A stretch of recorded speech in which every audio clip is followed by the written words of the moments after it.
अथ 15 सर्गः। सवीक्षमाणस्तत्रस्थो मार्गमाणश्च मैथिलीम्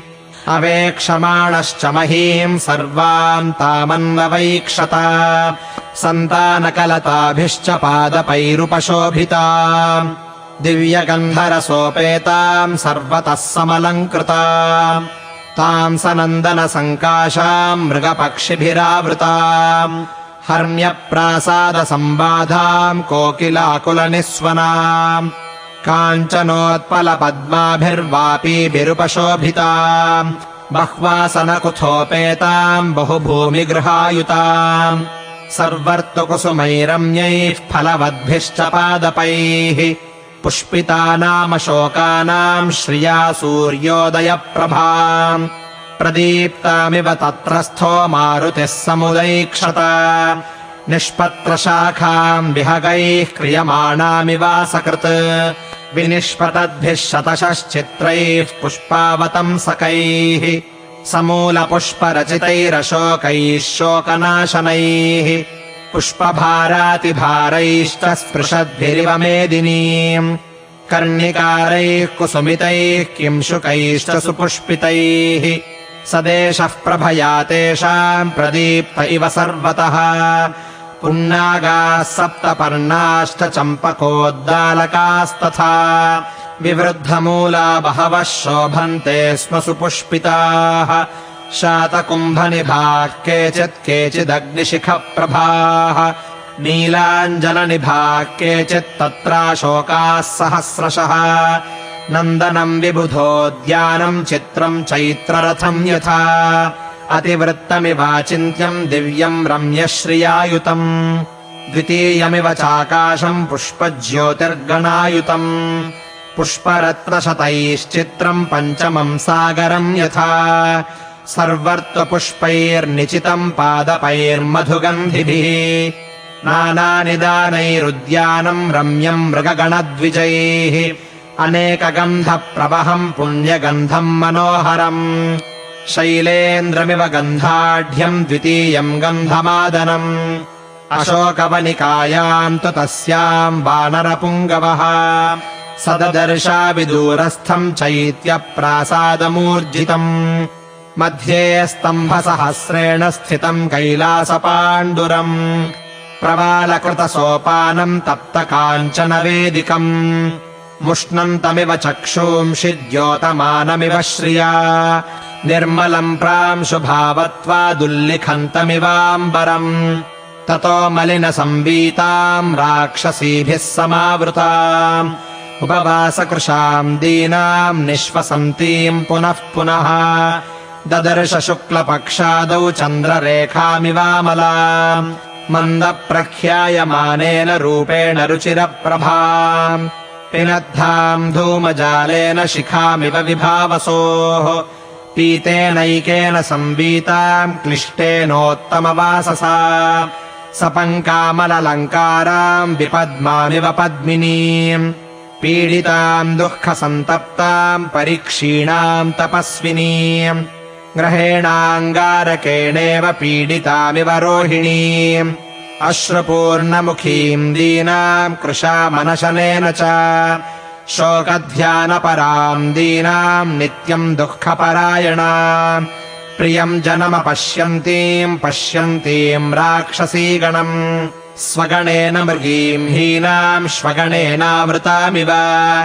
नीलनागाभयावेण्या जघनम् गतयैकया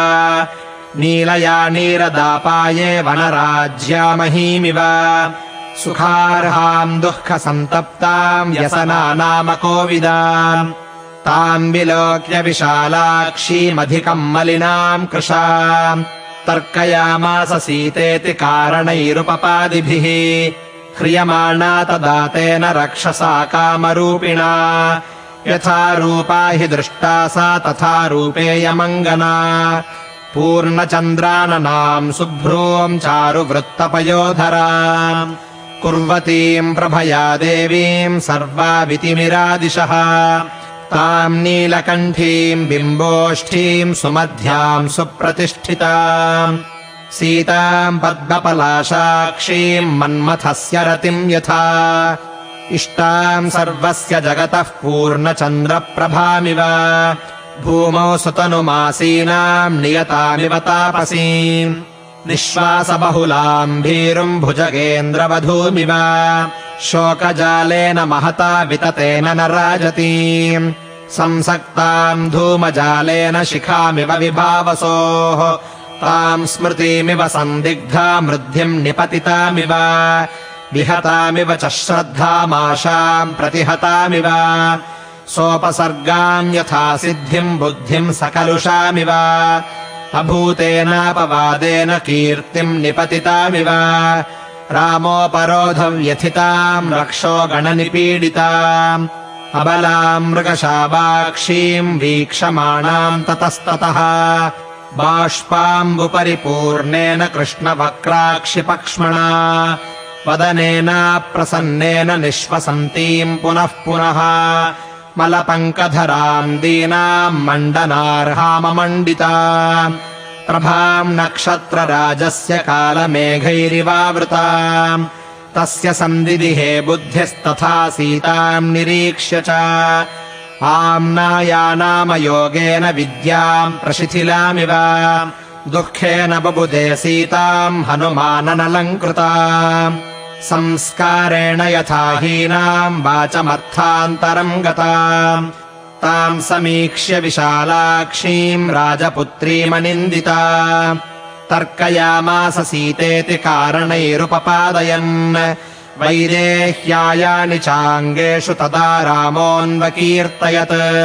तान्याभरणजालानि गात्रशोभीन्यलक्षयत् सुकृतौ कर्णवेष्टौ च श्वदंष्टौ च सुसंस्थितौ मणिविद्रुमचित्राणि हस्तेष्वाभरणानि च श्यामानि चिरयुक्तत्वात् तथा संस्थानवन्ति च तान्येवैतानि मन्येऽहम् यानि रामोऽन्वकीर्तयत् तत्र यान्यवहीनानि तान्यहम् नोपलक्षये यान्यस्यानावहीनानि तानीमानि न संशयः पीतम् कनकपट्टाभम् स्रस्तम् तद्वसनम् शुभम् उत्तरीयम् नगासक्तम् तदा दृष्टम् प्लवङ्गमैः भूषणानि च मुख्यानि दृष्टानि धरणीतले अनयैवापविद्धानि स्वनवन्ति महान्ति च इदम् चिरगृहीतत्वाद्वसनम् क्लिष्टवत्तरम् तथाप्यनूनम् तद्वर्णम् तथा श्रीमद्यथेतरत् इयम् कनकवर्णाङ्गी रामस्य महिषी प्रिया प्रणष्टापि सती यस्य मनसो न प्रणश्यति इयम् सा यत्कृते रामश्चतुर्भिरिह तप्यते कारुण्येनानुशंस्येन शोकेन मदनेन च स्त्रीप्रणष्टेति कारुण्यादाश्रितेत्यानुशंस्यतः पत्नी नष्टेति शोकेन प्रियेति मदनेन च अस्या देव्या यथा रूपमङ्गप्रत्यङ्गसौष्ठवम् रामस्य च यथा रूपम् तस्येयमसिते क्षणा अस्या देव्या मनस्तस्मिंस्तस्य चास्याम् प्रतिष्ठितम् तेनेयम् स च धर्मात्मा मुहूर्तमपि जीवति दुष्करम् कृतवान् रामो हीनो यदनया प्रभुः धारयत्यात्मनो देहम् न शोकेनावसीदति एवम् सीताम् तथा दृष्ट्वा हृष्टः पवनसम्भवः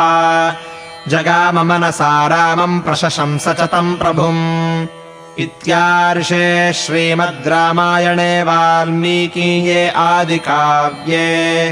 सुन्दरकाण्डे 15 सर्गः।